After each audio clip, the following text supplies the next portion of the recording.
Assalamualaikum warahmatullahi wabarakatuh. Sahabat, kali ini saya sudah bersama dua ustazah cantik, yaitu dari TK Cahaya Al-Quran dan juga KB Cahaya Al-Quran. Assalamualaikum. Waalaikumsalam Mbak Kiki. Gimana kabarnya Ustazah Lila dan Ustazah Isti? Alhamdulillah Sehat. Sehat ya. Itu yang penting ya Us ya. Iya, iya, karena biasanya kalau kita udah kumpulnya sama anak-anak biasanya jadi bahagia terus ya Us ya. Insya Allah itu. Insya Allah. Ustazah juga bahagia ya kalau sama anak-anak ya. Alhamdulillah bahagia terus. Oh iya. Oh, oke, jadi kayak nggak pernah stres gitu ya. Jadi kalau ketemu anak-anak tuh happy gitu ya. Makanya guru TK tuh awet muda gitu Pak Kiki. Oh iya benar, iya benar-benar. Ustazah awet muda, Usisti juga gitu, masya Allah. Nah kalau ngobrolin soal KB dan juga TK, ini kan satu lokasi ya di Jalan Diponegoro. Nah kalau untuk jenjang KB dulu deh, itu biasanya anak usia berapa sampai berapa sih? Untuk KB biasanya usia 3 tahun, 3,5 sampai 4 tahun. Oh, justru malahan rata-rata dari usianya sedikit ya, rentannya ya, cuma 1,5 tahun gitu aja ya, 1,5 tahun. Nah itu gimana ngelolanya? Itu kan anak-anak masih kecil-kecil, Us. Ya, guru KB harus penuh dengan kesabaran. Benar. Karena kan apa? Usia KB itu kan baru-baru aja lepas dari orang tua dan terus kenal dengan orang baru ya. Iya benar. Otomatis rewelnya itu banget.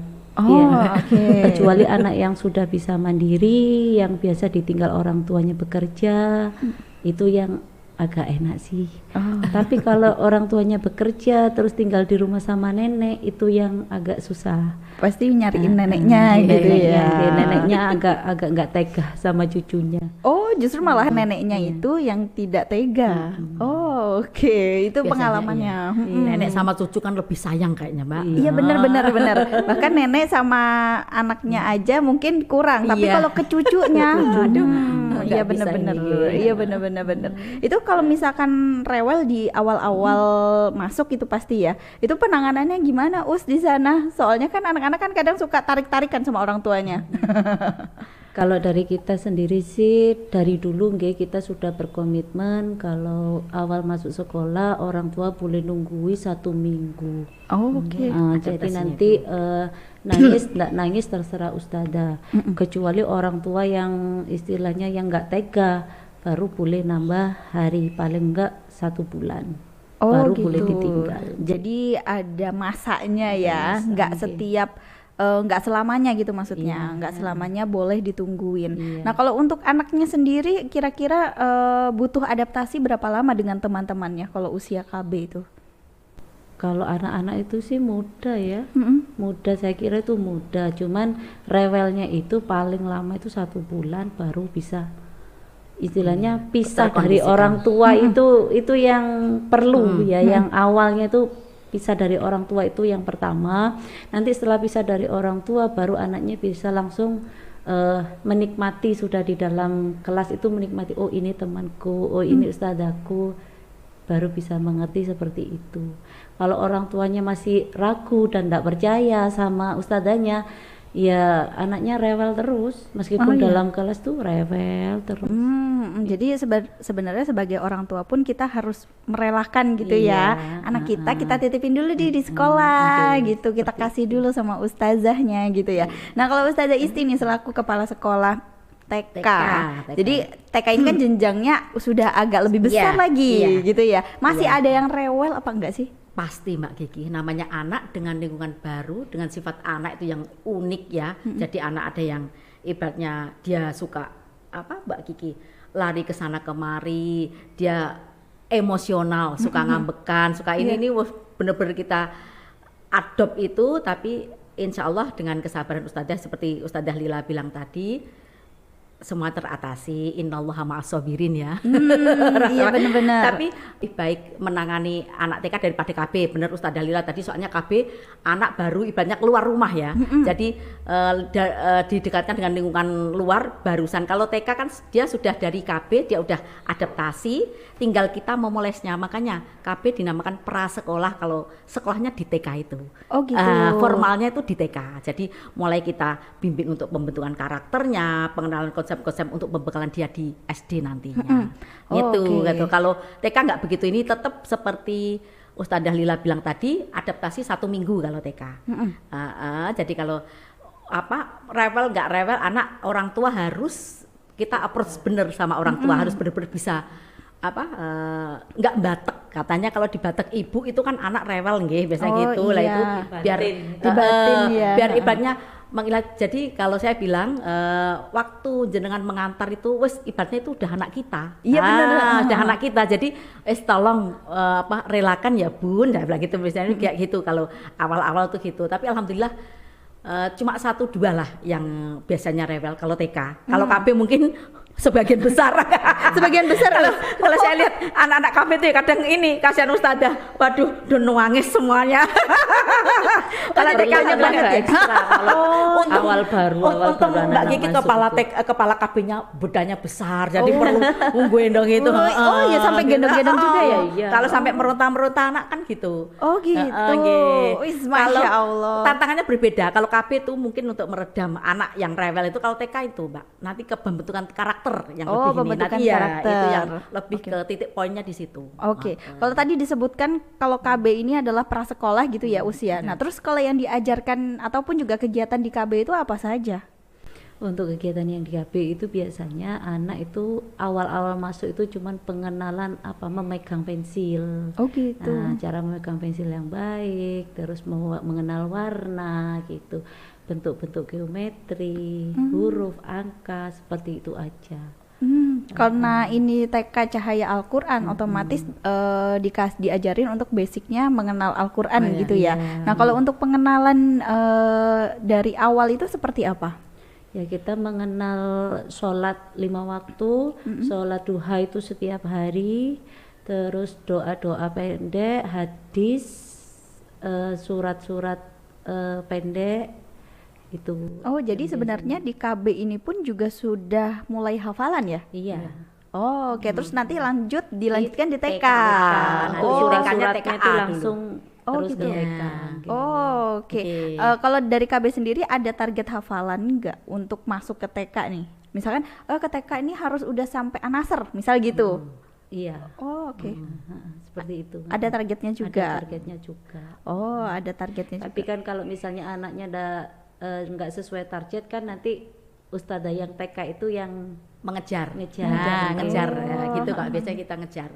Jadi sampai dia ini TKB dia harus sudah ini sholat 5 waktu sudah hafal semua.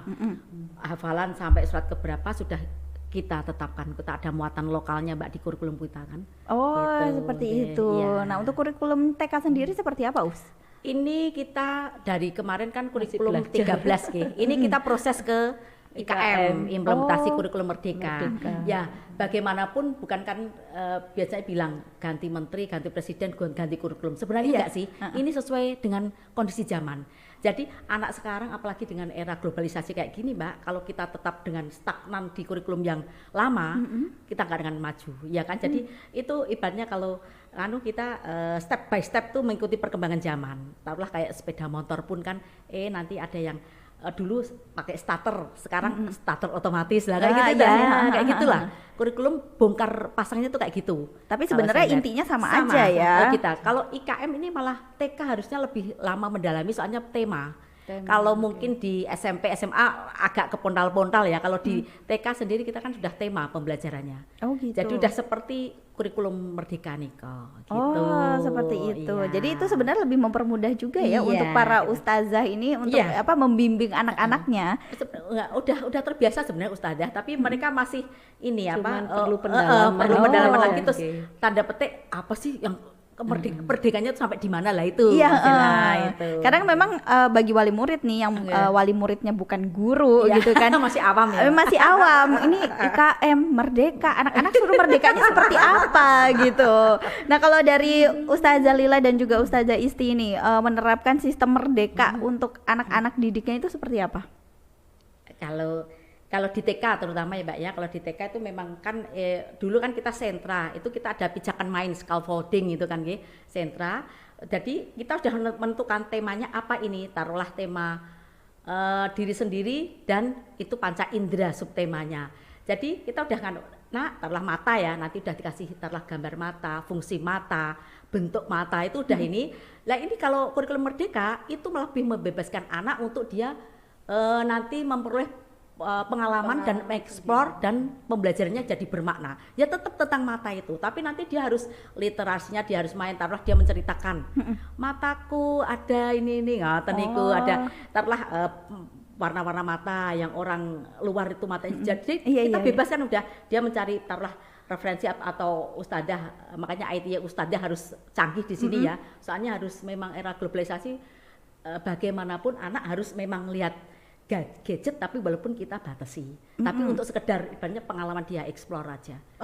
Seperti itu. Jadi sama kok Mbak, sama-sama. Ini cuma lebih anak lebih ditekankan untuk mengeksplor sendiri. Oke. Nah, biasanya kan kalau KB itu lebih identik dengan lagu-lagu.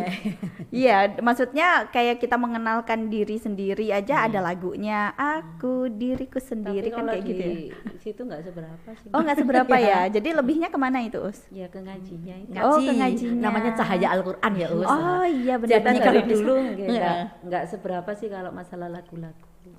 Gitu. Jadi lebih ke ngaji, hafalan. Bahkan setiap hari pun juga misalkan ada murotal gitu ya.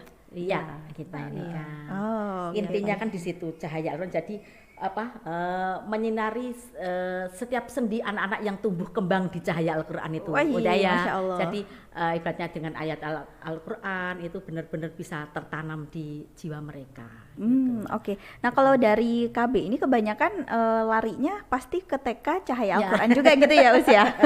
Ujung tombaknya. Ujung tombaknya berarti ada di Uslila nih ya. Oke. Nah, Uslila ini gimana caranya menilai si anak ini boleh naik TK atau jangan dulu deh di KB dulu aja gitu. Gimana, Us? Itu biasanya sesuai dengan kemampuan anak. Terus kita lihat sesuai usia juga itu. Jadi dari usia. Kemampuan anaknya ini maksudnya seperti apa? Biasanya anaknya itu kalau usianya kurang, itu kan anaknya belum mandiri. Kadang ada yang rewel. Terus cara mengerjakan tugas itu kan kita lihat juga. Kadang-kadang belum bisa rapi atau belum selesai. Nah, istilahnya pematangan anak di usia yang belum bisa naik ke TK itu nanti jadi penghambat di TK. Gitu ya. Kasihan harus benar-benar matang harus benar-benar matang sebetulnya. Kalau misalnya anaknya orang tuanya memaksa untuk naik ke TK, itu nanti ya di TK ngendok akhirnya. Jadi mengulang, mengulang 3 tahun yang awalnya 2 tahun, jadi itu mengulang lagi 3 tahun. Gitu. Jadi sebenarnya Ustazah KB ini juga harus memperhatikan sekali gitu ya untuk penilaian perkembangannya, tumbuh kembangnya anak gitu ya. Oke. Jadi harus konsultasi nih sama guru KB. Kira-kira anak saya naik TK apa di sini dulu gitu ya, Biasanya orang tua seperti itu. TK pun juga gitu, Mbak. Jadi kalau ada yang TKA mau ke TKB, orang tua konsul dulu. Siap nggak? Soalnya TKB memang sudah ibaratnya kayak pra SD ya Mbak ya. Jadi kita ini kan walaupun masih konsep ya itu walaupun berhitung, membaca itu. Kalau di TK kan nggak letterless harus 1 tambah 1 2 enggak. Pakai konsep kita masih ibaratnya konsep berhitung, konsep membaca itu masih itu. Itu juga mereka ini pada konsul. Gitu. Soalnya sekarang orang tua sekarang ya memang sangat care. Saya alhamdulillah itu jadi benar-benar memperhatikan pendidikan putra-putrinya. Gitu. Jadi bahkan untuk mau naik ke TKB aja gitu masa konsul ya, tanya gitu ya, anak saya kira-kira mampu nggak nih gitu. Soalnya takutnya nanti menghambat di SD-nya. Bener nggak sih kalau kita belum siap, anak kita maksudnya belum siap di yang KB, TK terus ujuk-ujuk langsung dinaikin gitu. Bener, Mbak Kiki. Kasihan ya sebenarnya ya. apalagi kan kemarin penelitian psikolog itu ya, kalau dipaksakan kan kadang orang tua dulu seneng, oh anakku udah 6 sudah masuk SD, sudah pintar ini. Bener-bener. Tapi nanti insya Allah dia di kelas 4 biasanya itu puncaknya boring dia akan menurun prestasinya, dia malas belajarnya, malas itu sudah penelitian sudah valid Mbak, itu udah memang makanya diharapkan sekarang SD itu 7 benar-benar dia matang secara psikologi untuk masuk ke jenjang SD gitu. Ya mungkin karena pengen ganti seragam ya orang tuanya ya. Kok seragam TK terus gitu ya. Sekarang kayaknya ini kok orang tua sekarang sadar bener-bener anak-anak sudah matang baru dimasukkan kayak gitu udah.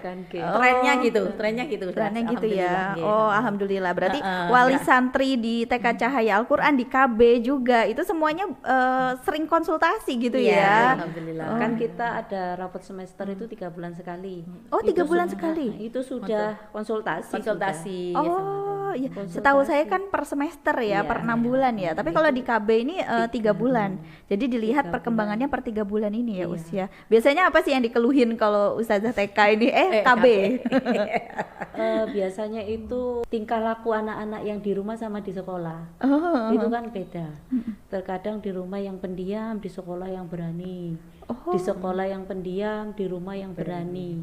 Itu kadang-kadang yang menjadi apa ya? Konflik antara ustazah sama wali murid. Oh iya, benar-benar. Kan kadang-kadang kalau misalnya di rumah anaknya pendiam, di sekolah begini, di sekolah itu anaknya aktif gitu. Tapi nanti kalau saat dibilangi atau di buku daily record itu tertulis Ananda tadi mukul temennya gitu. Itu kadang-kadang wali murid mukul gimana anak saya itu diam di rumah. Iya. Itu yang kadang-kadang sampai kayak orang tua itu udah lega. Jadi langsung aku konsultasi aja langsung ke ustazah. Nah gitu langsung ke sekolah. Nanti pun itu dijelaskan kadang-kadang masih belum terima. Iya. Agak repotnya di situ ya. Kita berarti emang kayak berasa harus kita punya CCTV pribadi gitu ya. Ini loh anaknya jenengan, mungkin gitu ya. Iya, harus seperti itu. Kita juga kan sama anak kan ya enggak boleh pilih kasih. Terkadang ada wali murid, salah satu wali murid yang mengeluh, ini ayahnya enggak ada, ini ibunya enggak ada. Kita kan harus tahu ya. Maksudnya bukan tahu dari seluk-beluknya orang tuanya itu bukan ngurusin masalah pribadinya. Cuman kan nanti anaknya kita kan ada nanti bukan ada perbedaan sih, nanti kan anaknya itu anaknya ini harus spesial, maksudnya diperhatikan gitu ya, butuh kasih sayang seorang ibu. Ini butuh kasih, jadi sama-sama merangkul yang sekiranya anak itu di rumah nyaman, di sekolah juga nyaman dengan ustazah. Masya Allah. Jadi kelebihannya di Cahaya Al-Quran ini maksudnya bebas mau konsultasi kapan aja gitu ya usia. Apalagi udah ada waktunya per 3 bulan sekali khusus KB. Kalau untuk TK untuk konsultasinya bebas juga kah Bebas, kita anytime malah. Kalau mau ibaratnya orang tua malam saya sering di WA juga gitu. Dia untuk apa curhat apa ya kita ini kan Mbak. Makanya ibaratnya jam kerja kita tuh 24 jam kalau mendengarkan keluhan orang tua. Makanya kalau saya bilang TKKB itu unik. Jadi keseluruhan main di sana, bukan hanya pembelajaran, ibaratnya kita proses pembelajaran yang ustadzah dalam hal ini pedagogik, literasinya, apa-apa IT ustadzahnya harus, tapi hubungan dengan orang tua juga poin penting. Enggak kayak SD, SMP apa kan biasanya enggak kan. Kalau TK harus benar-benar klik. Soalnya yang kita asuh itu kan anak yang masih memang benar-benar fase pondasi ya Pak ya. Kalau di IKM benar-benar fase pondasi yang benar-benar harus kedua belah pihak itu harus saling bekerja sama. Makanya untuk itu kita ada kelas parenting, kelas apa itu gitu. Jadi untuk orang tua itu. Jadi lengkap banget ya kalau di Cahaya Al-Quran ini ya, ada parenting juga gitu. Karena kan biasanya yang mengikuti ataupun juga ada orang tua tuh yang pasrah. Pasrah gimana ustazahnya deh gitu. Ada kan ya. Banyak juga gitu. Ibaratnya kadang kita kan pengen berarti hafalan yang kita ajarkan di sekolah dilanjutkan di rumah. Kadang orang tua juga kadang ya ada mengajukan wes pasah pasrah semua sama ustadzah udah gitu juga kadang kayak namanya macam-macam lah ininya. Apalagi kelihatan mau cek TK sama KB aja nggak, padahal itu yang paling penting soalnya karakter yang kita bentuk itu kan karakter yang kita bentuk gitu. Berarti kalau misalkan difokuskan itu berarti bukan hanya kepada anaknya saja tapi juga ke wali santrinya ya Us ya. Betul hubungan harus bener-bener ya kayak dulur dewe ya Us ya, kayak saudara sendiri. Oh iya bisa nambah saudara gitu. Belum lagi kalau anaknya dari KB terus ke TK, tambah lama lagi. Tambah lama lagi kayak berasa saudara gitu ya. Jadi kan enggak ada sungkan-sungkannya. Iya benar-benar. Kita mau ngobrol apa sudah enak aja kalau sama wali murid. Iya. Apalagi orang wali muridnya itu care apa itu enakan kalau dijak ngomong. Suka bergurau itu enak udah kita. Oke, harapannya nih dari Ustazah Lila dan juga Ustazah Isti untuk generasi yang ada di Cahaya Al-Qur'an deh, dan juga anak-anak kecil lainnya. Anak-anak kecil sih, anak-anak sekolah gitu ya. Anak usia dini.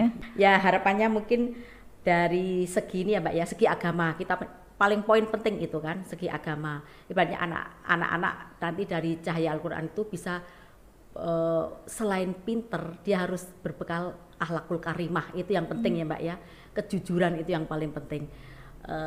Matematika 100, fisika 100 tidak jujur nonsens ya kalau saya bilang gitu. Bener, harus karakter, kejujuran itu yang paling penting. Terus untuk negara, insya Allah untuk kan kita di mana kita tinggal, kita pengen ibaratnya mensukseskan nanti Indonesia emas di tahun 2045, di mana anak-anak yang kita asuh sekarang itu nanti di usia produktif itu di tahun itu mereka sudah kita bekali dengan soft skill itu yang 4K, yang anak tuh harus bisa berpikir kritis, anak bisa kreatif, komunikatif, juga kolaboratif. Ada satu ini Mbak Kiki, ada satu ibaratnya cerita tentang seorang guru itu, ibaratnya peran guru ya, peran ustadzah di sini, apalagi anak di fase pondase TKKB itu ada satu cerita. Dulu waktu zaman Jepang itu dibom Nagasaki, Hiroshima Kaisar waktu itu langsung bertindak. Dia bangunan porak-poranda semuanya hancur karena dibom sekutu. Dia ibaratnya nggak cari insinyur sipil yang untuk membangun gedung, cari apa, tapi dia bilang gini sama penasihat-penasihatnya, cari jumlah guru yang masih hidup. Nah, gitu. Kalau kita dengar tuh merinding ya. Aduh, ada apa dengan guru? Nggak taunya untuk mendidik yang masih sisa-sisa anak bangsa yang masih. Kita lihat sendiri sekarang Jepang jadi macan Asia ya, walaupun sekarang udah ditandingi Cina, tapi Jepang kan bangkitnya kan di 1945 dia dibom, dia di tahun 80-an sudah jadi macan Asia ya, 90-an ya dia jadi macan Asia. Itu pentingnya arti seorang guru itu di sini gitu. Masya Allah. Kalau dari Ustazah Lila? Kalau saya sendiri berharap semoga KBTK Cahaya Al-Qur'an selalu terdepan. Masya Allah. Amin. Di Kota Lumajang ini. Pionir.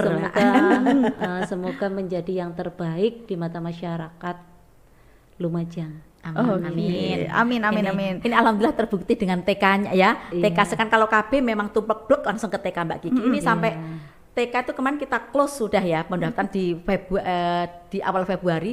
Sampai sekarang ibaratnya masih, tapi udah kita buka 2 kelas itu masih ada yang daftar, tapi ya udah kita close ya. Itu kan mungkin membuktikan minat masyarakat ya, akan kita alhamdulillah atas kepercayaan masyarakat juga akan ibaratnya pengelolaan pembelajaran di Cahaya Al-Qur'an. Masya Allah. Berarti ini nambah kelas juga ya untuk TK-nya ya. Semoga nanti KB nambah, terus nanti TK tambah nambah gitu ya. Harus perlu ruang baru ini. Pindah di Patiha. Iya benar. Oke deh, terima kasih ngobrol-ngobrolnya ya Ustazah ya. Sukses, semoga semuanya menjadi pahala jariah untuk jenengan semua. Sehat-sehat. Assalamualaikum. Waalaikumsalam warahmatullahi wabarakatuh.